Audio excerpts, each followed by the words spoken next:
Biz tezliklə Bakı, Sumqayıt və Xırdalanın bütün Abşeron yarımadasının su kanalizasiya sistemləri üzrə iri miqyaslı proqram qəbul edəcəyik.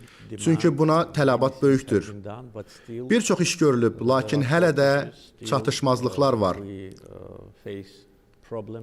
Hələ də güclü yağışlar olanda problemlərlə üzləşirik.